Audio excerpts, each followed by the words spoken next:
하나, 둘, 셋, 넷. 하나, 둘, 셋, 넷. 여러분, 들려요? 하나, 둘, 셋, 넷. 하나, 둘, 셋, 넷. 이런 당황스러운 일이. 참네. 이렇게 끊겨보긴 처음이네. 누굴까? 채채 그 소녀는. 소년이에요, 소녀예요? 아, 그래요? 하나, 둘, 셋. 하나, 둘, 셋. 아이고, 들어왔다. 하나, 둘, 셋. 하나, 둘, 셋. 지원, 은재, 서구. 소리 잘 들려요? 하나, 둘, 셋. 하나, 둘, 셋. 하나, 둘, 셋. 하나, 둘, 셋.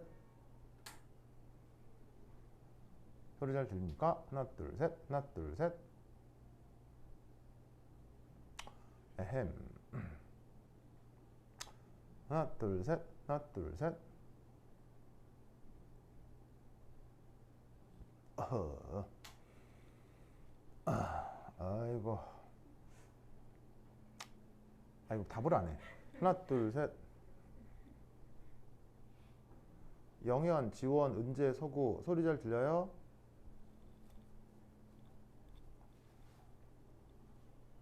오케이. 예. 아까 그거 뭐야, 여기 막 이게 학원 외적인 상황으로 잠깐 끊어진 것 같거든요. 아까 이제 끊어진 부분부터 다시 한번 해보도록 하겠습니다. 자, 보자. 이게 여기 현장에 친구들 있거든요. 그 친구들한테 그거 끊어지면 그거 바로 연락을 해주시면 돼요. 건우도 있고, 뭐 서춘이도 있고, 뭐. 네. 오케이. 자, 됐죠? 자, 보자. 아까 아마 여기서 끊어졌던 것 같아요. 예, 그 이유 바로 설명드리겠습니다.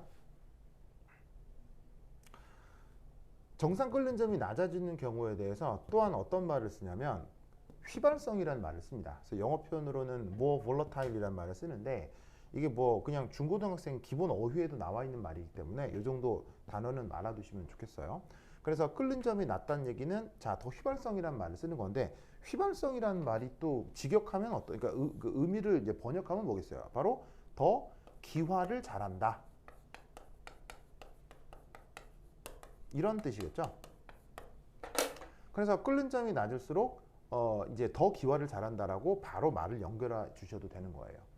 그러면 여기서 이제 지금 내가 A하고 B를 이렇게 이제 그냥 아무렇게나 정했잖아요. 근데 어쨌건 정해놓고 나니 A보다는 B의 정상 끓는 점이 더 크게 지금 정해져 있는 상태예요. 그럼 우리는 이제 이 상태에 대해서 어떤 말을 쓸 수 있다는 얘기예요. 바로 이 경우 B보다 A가 더 휘발성이다. 혹은 뭐 증발을 더 잘한다. 라고 얘기를 해볼 수가 있다는 얘기예요. 그래서 주어져 있는 이런 그래프를 해석을 할 때 이렇게 예를 들어서 증기압이 일기압이 되는 온도, 정상 끓는 점을 되게 찾아놓고 그걸 상대적으로 비교를 해서 끓는 점이 더 낮을수록 증발이 더 잘하다 보다. 그럼 그럴 때 more volatile, 휘발성이 있다라고 얘기를 해주면 된다. 이런 얘기죠. 아시겠죠? 자, 그래서 지금은 A하고 B에 대해서 누가 더, B보다는 A가 증발을 더 잘한다 라고 한번 쳐보자 이런 얘기예요. 그럼 이때 잘 보세요. 결론적으로 자 봅시다. 아까 뭐라고 했었냐면 여기에서 온도가 증가할수록 어디가 더 휘발성이에요? 어디가 더 휘발성이냐면 바로 여기에 있는 뭐 A하고 B를 비교했을 때 A가 더 휘발성이라고 얘기를 했잖아요. 그러면 이때 여기에서 자, 저 조건에서 그럼 이제 이 그림품만 한번 싹 지워볼게요. 그럼 여기서 이제 이 경우 B보다 A가 더 휘발성이다. 혹은 B가 더 정상 끓는 점이 낮다라고 한다면 자, quiz 그렇다면 동일 온도 조건에서 증기압이 더 큰 것은 누구일까요?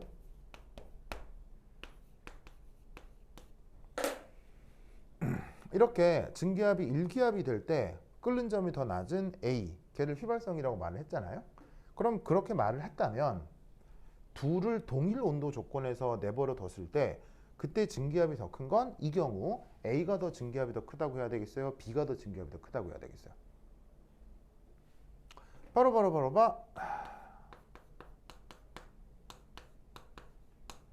여기에서 이렇게 된다라고 생각을 해야 되겠죠. 자, 왜겠습니까? 동일 온도 조건이라고 했잖아요. 그럼 동일 온도 조건이라고 하면은 예를 들어서 이렇게 어떤 온도 T를 잡아주는 거예요. 동일 온도 조건. 그럼 그 동일 온도 조건에서 보시다시피 A의 증기압이 더 큰가요? 아니면 B의 증기압이 더 큰가요? 당연하지 않습니까? 이 그래프가 이렇다면 A의 동일 온도에서 B보다는 A의 증기압이 더 크게 나타날 수 있죠. 그러니까 결과적으로 기억해야 되는 게 자, 뭐다? 바로 여기에 있는 이 정상 끓는 점하고 여기에 있는 이 증기압 비교. 이거를 거의 1대1 대응을 시키셔야 돼요. 그래서 결국 이 부분하고 이 부분이 항상 1대1 대응이 돼야 되는 겁니다. 필요 충분 조건이 된다는 얘기예요. 역으로 말씀을 드리면 자, 바로 이거예요. 증기압이 작을수록 무조건 순수한 상태 다시 말이 헷갈려. 자, 정상 끓는 점이 작을수록 무조건 순수 상태에서 증기압이 더 큰 거예요. 역으로 순수한 상태에서 증기압이 크다라고 해서 보면 무조건 정상 증기압은 정상 끓는 점은 더 낮은 거예요. 아시겠죠? 그거를 어떻게 이 수식과 그래프상에서 항상 인식을 하셔야 됩니다. 알겠죠? 특히나 이 그래프 그리고 여기 방금 썼다가 지운 그래프 있잖아요. 그거 둘 다 시험에 잘 나오니까 이 사실들을 꼭 잘 기억해 두시기 바랍니다. 오케이, 됐다. 자, 이해하셨죠? 이해했죠? 자, 그 다음 지우겠습니다. 지웠나잉? 에이.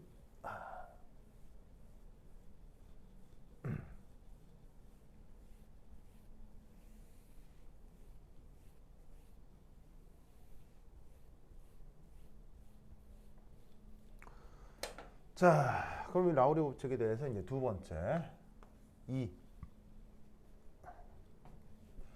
등온 조건입니다.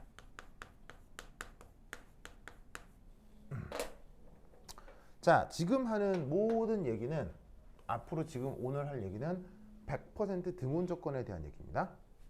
자, 등온 조건이라는 말의 뜻은 어떤 뜻이냐면 바로 PA 백설표, PB 백설표가 변치 않고 일정하다는 얘기입니다. 일정하다는 얘기입니다. 왜냐하면 순수한 상태의 증기압이 아까 봤듯이 온도에 대한 함수였잖아요.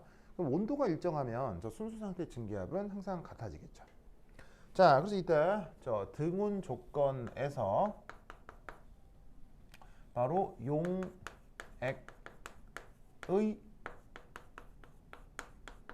증기압 표현이 어떻게 되느냐? 바로 이렇게 됩니다.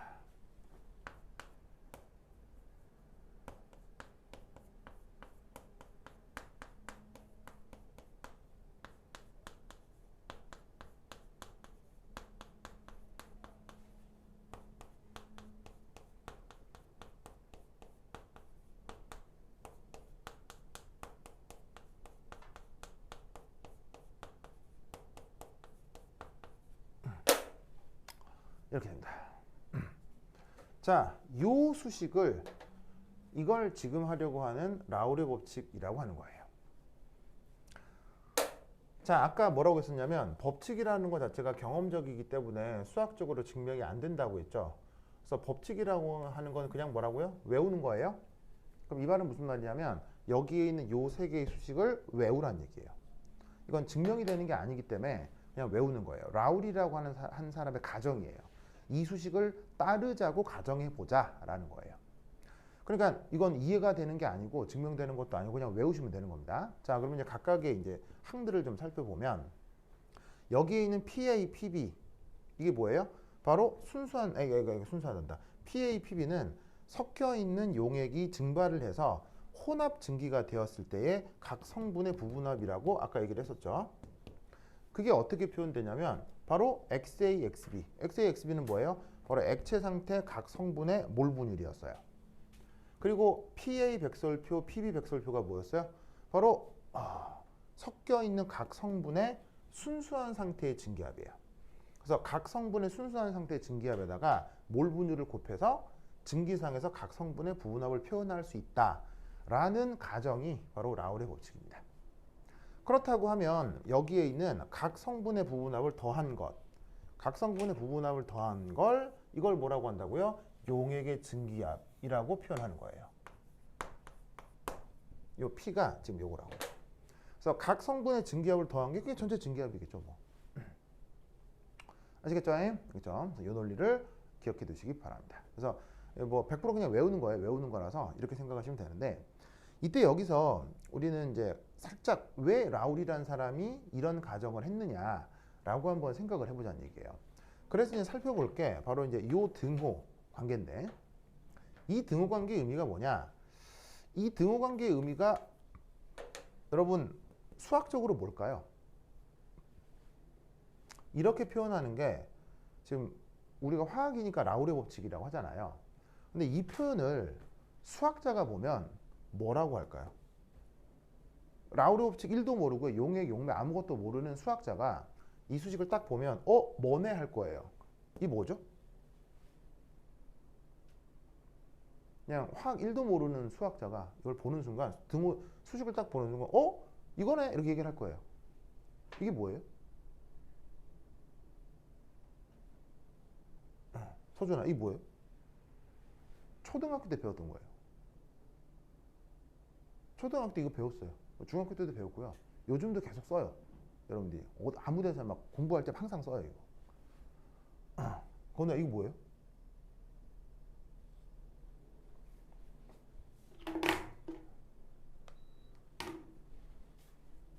근데 써주면 허탈할 텐데.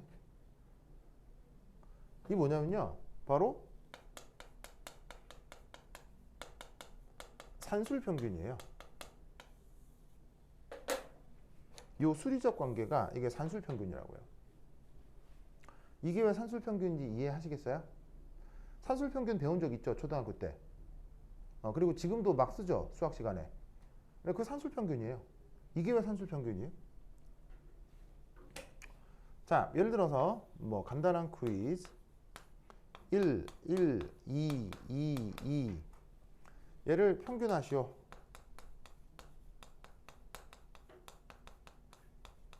자, 이거 평균하면 값이 어떻게 됩니까? 5분의 8이라고 할 수도 있지만 이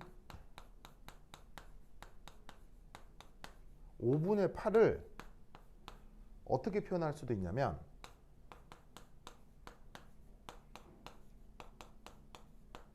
이렇게 표현할 수도 있다고요. 맞죠? 이때 앞에 붙어 있는 요 1, 2 이거를 전문 용어로는 변량이라고 얘기를 하거든요. 근데 이제 의미상 뭐라고 생각하면 되냐면 어떤 물리량이에요. 그리고 이때 뒤에 붙어 있는 5분의 2, 5분의 3은 수학적 표현으로 확률인 거죠. 그러니까 지금 여기에 나와 있는 이 숫자를 그냥 숫자 1122를 평균했다라고 생각할 수도 있지만 얘를 자연과학이 이렇게 약간 이렇게 응용을 해보면 어떤 실험을 한 거예요, 어떤 사람이. 그래서 어떤 사람이 어떤 실험을 했는데 몇 번 한 거냐? 5번을 한 거예요. 그래서 실험을 1번, 2번, 3번, 4번, 5번을 했는데 그 실험 결과가 1이 2번 나왔고 2가 3번 나온 거예요. 그러면 그 실험 속에서 그 학자가 그 실험한 사람이 발견하게 되는 물리량은 1 아니면 2가 되는 거죠. 그런데 그게 실험 5번에서 2번 나왔으니까 그 1이 나올 확률이 5분의 2, 그 다음에 2가 나올 확률이 5분의 3 이라고 표현하는 게 그게 지금 산술평균이라 이런 말이에요. 그럼 여기에 있는 PA 백설표, PB 백설표가 뭐겠어요? 바로 섞여 있는 성분 A하고 B의 어떤 물리량인 거죠. A가 가질 수 있는 물리적 성격, B가 가질 수 있는 물리적 성격이에요. 이게 뭐냐면 A가 순수한 상태에서 증기압, B가 순수한 상태에서 증기압이니까요. 거기에 뭐가 곱해진 거냐면요. 바로 몰 분율이 곱해진 건데 바로 그 몰 분율이 수학적으로 보자면 뭐가 된다? 확률이 되는 거죠. 그러니까 어떤 물리량에다가 그게 나타날 확률, 어떤 또한 물리량에다가 그걸 나타낼 확률을 다 고려해서 더한 것. 그게 바로 뭐다? 산술평균이라는 거예요. 아시겠죠? 그러니까 라울이라는 사람이 밑도 끝도 없이 이 수식을 정의한 게 아니라 산술평균으로 용액의 성격을 설명해볼까? 라고 하면서 이 수식을 만들어낸 거다 이런 얘기예요. 아시겠죠? 그래서 아까 내가 이상용액을 뭐라고 말씀을 드렸냐면 라우레 법칙을 잘 따르면 이상용액, 혹은 뭐 이상용액은 라우레 법칙을 잘 따라, 이렇게 이제 설명할 수가 있는데, 이 이상용액을 이렇게 정의할 수도 있다는 거예요. 혹은 이게 진짜 이상용액의 정의란 얘기예요. 바로 성분들의 성격을 산술평균 한 것. 자, 그러면 성분들의 성격이 아까 얘기했던 순수한 상태 A의 증기압, 순수한 상태의 B의 증기압이라는 거예요. 그래서 성분들의 성격을 산술평균 한 것으로 성격이 정의되는 용액을 그걸 아이디얼 솔루션이라고 하는 거예요. 이상 용액이 이렇게 정의되는 겁니다. 그러면 실제 용액은 뭐겠어요? 그렇다면 실제 용액은 뭐겠습니까? 이렇지 않은 것을 실제 용액이라고 하는 것입니다. 실제 용액은 영어로 리얼 솔루션이라고 하죠. 그래서 실제 용액, 그 다음에 뭐 이상 용액, 이런 식의 표현을 써볼 수가 있습니다. 알겠죠? 그래서 이제 산술평균으로 어떤 성격을 정의하게 되면 굉장히 편하게 성격을 정의할 수 있겠죠. 그래서 이제 그렇게 정의되는 용액을 이상 용액이라고 하지만, 실제 세상에는 뭔가를 평균했을 때 어떤 새로운 것의 성격을 그대로 맞출 수 있다. 좀 이상하잖아요. 예를 들면은 뭐 여러분들이 엄마 아빠 덕에 이제 뭐냐면 태어나게 된 거지만, 엄마의 성격하고 아빠의 성격을 정확하게 평균하면 여러분이 되나요? 그건 아니잖아요. 만약에 그런 식으로만 자식이 태어난다면 형제들이 똑같이 생겨야 될 거 아니에요. 무슨 말 알겠어요? 엄마하고 아빠를 정확하게 평균한 것으로만 그 이세가 태어난다면 모든 형제들이 다 똑같이 생겨야 될 거 아니에요. 근데 그래요? 그렇지 않아요. 절대 그렇지 않죠. 실제로는 어떻게 된다? 그 평균을 지키는 게 아니고 평균에서 약간씩 벗어난다고요. 물론 완전 벗어나진 않죠. 무슨 말 알겠어요? 완전히 벗어나는 건 아니지만 그 평균의 근처에 있는 건 맞지만 그 평균을 정확하게 따르는 건 아니라고요. 그렇다 해서 이제 이때 라울은 어떤 생각을 한 거야? 그렇다면 평균을 정확하게 따른다고 해보자. 왜? 그러면 이렇게 수식으로 간단히 표현할 수 있으니까. 그럼 수식화가 된다는 얘기는 조금 더 일반적으로 개념화를 하기가 쉽다는 얘기죠. 그래서 정한 게 바로 라울의 법칙이다라는 거예요. 그래서 그런 개념으로 만들어진 수식이기 때문에 그냥 이렇게 외워주시면 되겠습니다. 알겠죠? 그래서 이 라울의 법칙에선 이 세 가지 수식이 아주 중요하다. 꼭 기억해 두시기 바랍니다. 자, 그럼 이때 여기에서 이 수식을 또 어떻게 표현을 해볼 수가 있냐면, 여기 XA, XB가 각각 몰 분율이잖아요. 그럼 몰 분율이니까 당연히 어떻게 되겠어요? XA하고 XB를 더하면 값이 어떻게 되겠어요? 1이 돼야 되겠죠? 몰 분율은 확률이니까. 그럼 이때 여기서 여기에 있는 이 XB 자리에다가 얘를 집어넣어요. 얘를 소거해서 이렇게 쫑 집어넣으면 어떤 결과를 만들어낼 수 있을까요? 이거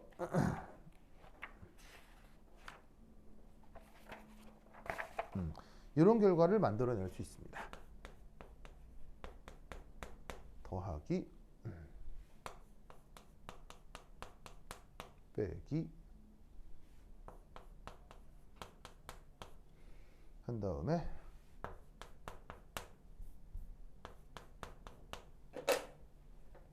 이런 수식을 만들어낼 수 있습니다. 별거 아니고요. 이거 이렇게 넘겨 소거한 다음에 이거 집어넣어요. 그럼 하면 뭐 간단한 더하기 빼기 하시면 이게 나옵니다. 그럼 여기서 우리는 어떤 생각을 할 수 있냐면, 어차피 이 부분이 다 뭐냐면 상수거든요. 어떤 조건에서? 등온 조건에서. 온도가 정해지면 순수한 상태에서 A, B의 증기압은 정해져 있기 때문에 얘는 그냥 정해져 있는 상수예요. 그러면 상수 더하기 상수 곱하기 X. 그럼 얘는 어떤 꼴의 수식이 되냐면 바로 1차 함수 수식이 됩니다.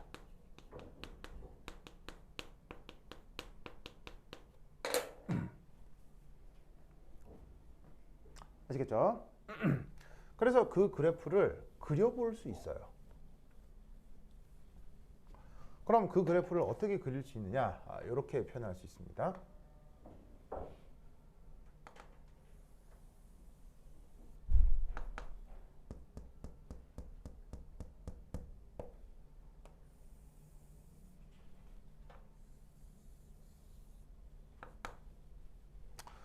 자, 이 x축을 뭐라고 표현한 거냐면 A의 몰 분율이다. 이렇게 표현해 보도록 하겠습니다. 여러분, 몰 분율은 무조건 어디서 어디까지밖에 존재하지 않아요? 몰 분율은 확률이기 때문에 무조건 0에서 1 사이만 나타날 수 있죠. 자, 그것에 대해서 여기에 있는 요 그래프하고요, 요 그래프를 어떻게 그릴 수 있느냐? 이렇게 그릴 수 있겠죠. 이런 그래프 하나 하고요. 이런 그래프 하나로 그려볼 수 있습니다. 자, 그러면 이것의 각각의 의미는 뭐냐면 여기 주어져 있는 얘 PA 그게 지금 요 놈이에요. 자, 왜냐면 여기에 0 넣어보세요. 0 넣으면 0 될 거 아니에요. 1 넣어보세요. 1 넣으면 얘가 PA 백설표가 되겠죠. 즉 여기서의 함수값이 PA 백설표입니다. 이걸 어떻게 생각하면 되냐면 섞여 있는데 A의 몰 분율이 1이다. 그럼 이건 어떤 상황을 얘기하는 거냐면 순수의 A뿐이다 라는 뜻이 되겠죠. 그러면 순수의 A밖에 없으니까 그때의 증기압. 자, 그리고 이제 이 Y축은 그냥 압력이라고 정하시면 됩니다. 압력. 그리고 지금 이 모든 얘기는 무슨 조건에서? 등온 조건에서 일어나는 겁니다. 그래서 어떻게 되냐면 A의 몰 분율이 0이다, 1이다 라는 의미는 1일 때 A밖에 없는 거예요. 그럼 그때 A의 증기압을 PA 백설표라고 하면 되는 거죠. 순수한 상태니까요. 그 그래프의 의미가 지금 요거예요. 그러면 얘는 어떻게 표현할 수 있냐면 바로 이런 수식으로 표현을 할 수가 있죠. 왜? 볼까요? A의 몰 분율이 1이면 B의 몰 분율은 어떻게 되겠어요? 0이겠죠. 그러면 이 조건에서는 A밖에 없으니까 B는 전혀 없을 거 아니에요. 그럼 B의 몰 분율 0을 넣으면 이 값이 0이 되겠죠. 그런데 A의 몰 분율이 0이라는 얘기는 이때는 순전히 누구만 있다는 얘기예요. 섞여 있다라는 가정 속에서 A의 몰 분율이 0이라는 얘기는 이때는 B뿐이라는 거죠. 그러면 B뿐이니까 이때는 B의 몰 분율이 1일 거예요. 그래서 1 넣으면 그때 B의 증기압은 PB 백설표. 순수한 B의 증기압이 되는 거죠.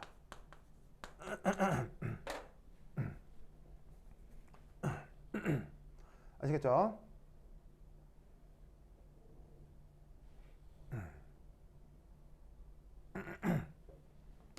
이때 여기서 하나 확인할 수 있는 건 바로 이겁니다. 앞서 A하고 B 중에 누가 더 휘발성이라고 아까 가정을 했었죠? 아까 막 그래프 그리면서 바로 A가 더 휘발성 이라고 얘기를 했었죠. 그럼 A가 더 휘발성이라는 것을 수식적으로 어떻게 표현했어요? 바로 정상 끓는 점, 순수한 상태에서 정상 끓는 점, 순수한 상태에서 정상 끓는 점이 어디가 더 크고 어디가 더 작다? 바로 A가 더 휘발성이면 그 정상 끓는 점은 더 작다. 그리고 순수한 상태에서의 증기압, 순수한 상태에서의 증기압은 어느 쪽이 더 크다? A 쪽이 더 크다. 라고 A가 더 휘발성인 걸 표현한다고 했었죠. 그럼 여기서 잘 보시면 순수한 A가 있을 때의 증기압, 순수한 B가 있을 때의 증기압 둘 중에 어디가 더 크고 어디가 더 작아요? 이쪽이 더 크죠? 얘에 비해서 이쪽이 더 크죠? 그게 무슨 의미다? A가 더 휘발성이다 라는 것의 의미예요. 이때 여기에 있는 요 전체 증기압 부분 증기압 A하고 B를 더한 전체 증기압 수식이 이렇게 표현된다고 했었죠? 그럼 얘를 여기 어떻게 표현하면 되느냐? 바로 이렇게 두 점을 직선으로 연결하시면 돼요. 여기에 있는 이 그래프가 이게 전체 증기압 P예요. 얘가 1차 함수 수식이라고 표현했었죠. 1차 함수가 기하학적으로 무슨 의미예요? 바로 직선이잖아요. 그래서 이 그래프를 여기에 도시하면 정말 직선이 돼요. 뭐 그런 한번 볼까요? 예를 들어서 x가 몰 분율이니까 0에서 1까지 움직이죠. 0 넣어봐. 0. 0 넣으면 얘만 남죠? 0 넣으면 얘만 남잖아요. 그리고 1 넣으면 어떻게 돼? 1 넣으면 소거되고 얘만 되겠죠? 그래서 어떻게 되냐면 결국 이 전체 증기압이라고 하는 게 PA하고 PB를 더한 거니까 여기에는 이 직선 수식하고 직선 수식을 정확하게 더해서 이놈이 됐다라고 생각해도 되는 거예요. 그러면 수학적으로 직선식을 더하면 그 또한 직선식이 될 수밖에 없죠. 그래서 요것이 A의 부분 증기압, 요게 B의 부분 증기압, 요것이 요 그래프하고 요 그래프를 더한 전체 증기압이 된다 이런 얘기예요. 그래서 라울의 법칙을 이렇게 수식적으로 정할 수 있기 때문에 이렇게 그래프까지 그려볼 수 있는 거예요. 아시겠죠? 이제 등원 조건에서 x축을 몰 분유로 정하면 이렇게 직선이 하나, 둘, 셋. 아시겠죠? 이런 의미를 기억해 두시기 바랍니다. 오케이, 됐다. 자, 그다음. 자, 그다음 뭘 해볼 것이냐? 아이고, 됐죠? 그다음 뭘 해볼 것이냐? 자, 그 다음은 요거를 한번 봅시다. 자, 뭐 이게 한번 써놔 볼까요? 이때 이제 P는 저 결과 PB 백설표, PA 백설표 빼기 PB 백설표 XA. 자, 이 결과 썼습니다. 혹시나 나중에 쓸 수 있으니까. 자, 이제 지울게요. 지운다. 자, 지우고 그 다음 이제 뭘 해볼 것이냐. 바로 여기에 있는 자, X상 있죠. 증기상에 대한 얘기도 해볼 거예요. 이 증기상에 대한 얘기가 이제 어떻게 되느냐. 보다 한 10분 쉬었다 하도록 하겠습니다. 화장실 갔다 오세요.